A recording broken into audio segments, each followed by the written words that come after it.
It's September 2011, and 28-year-old Melissa is in the Weinstein Company offices in New York City.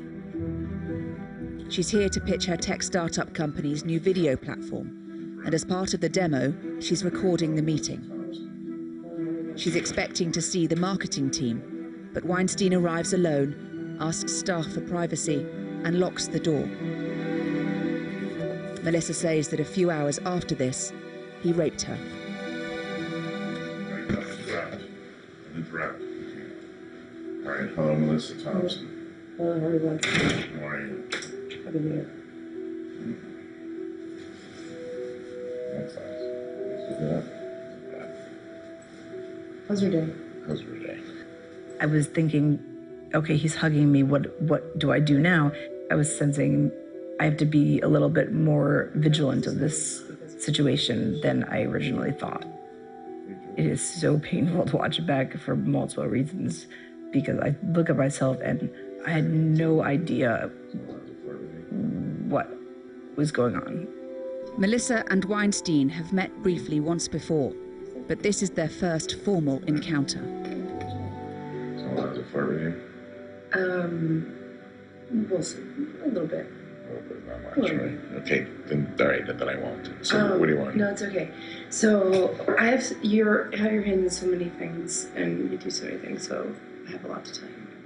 Every time that he towed the line of being inappropriate enough where I may have said something, he could sense it, and he pulled back and he changed the dynamic again. Let's say I wanted to show a trailer.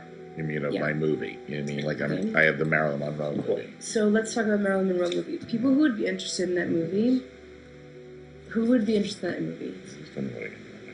It's fun to do this. Okay, but I'm actually seriously having a conversation. Good, we can do both. Okay. Okay, so would it be, what's target demographic? Women. Okay, so we're gonna buy space. We're gonna buy ad space on Vogue.com. Do you think you might have encouraged him? I don't think I purposely encouraged him. At first, I tried to, volley a bit with him. If he would make a comment, I would try to catch it and return it in a way that felt a little safer than the way he threw it at me.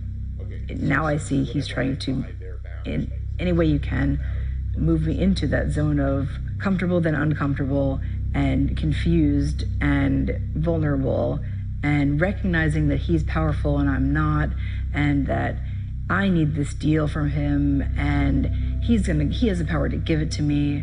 We can have like to win 2 VIP passes to the premiere in New York, and they have to like it. So now you're generating all these likes on your Facebook page. Wow.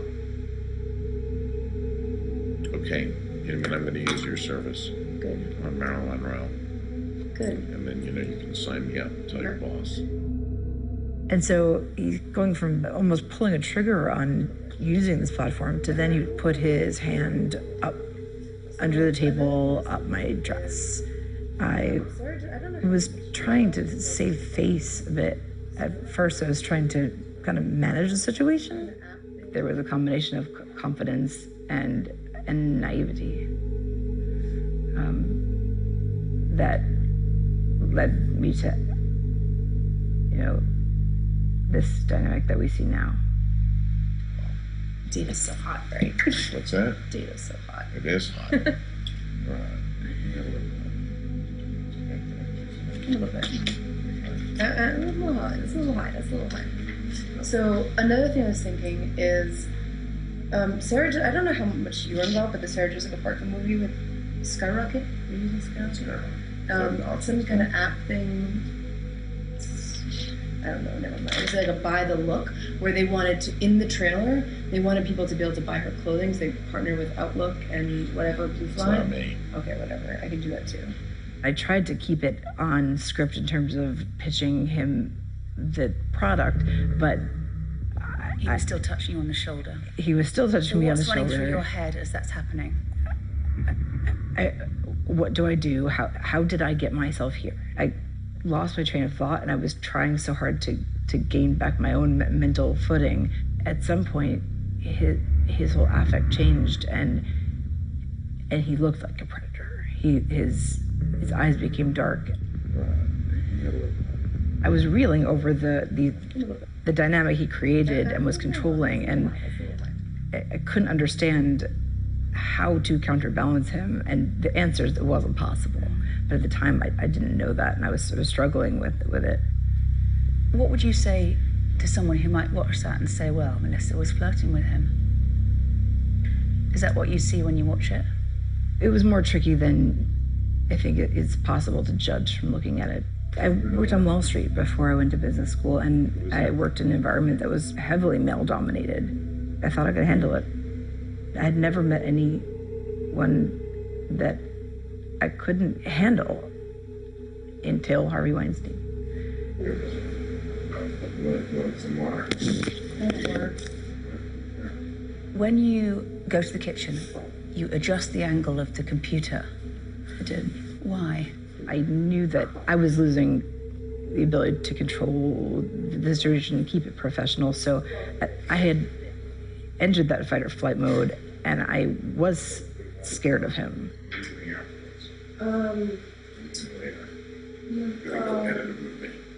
What was I've that? got to go edit a movie, but I'll meet you somewhere. Meet you for a drink. What time?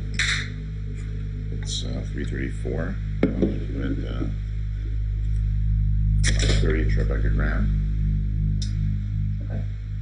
Were you under the impression that that meeting was to close the deal, potentially? Yes, so it wasn't at 10 p.m., it wasn't an invitation to come to his hotel room, it was an invitation to go to a hotel lobby that was within blocks of the office. And so that to me felt much safer than being alone with him in his office.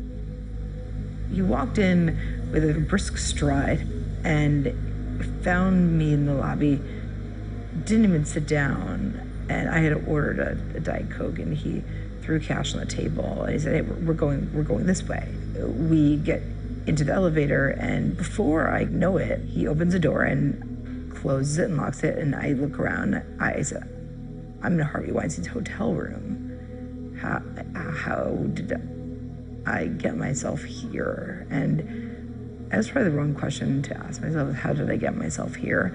But that's what I was doing the entire time. It's difficult to explain, but he is a master predator. Weinstein denies all accusations of rape,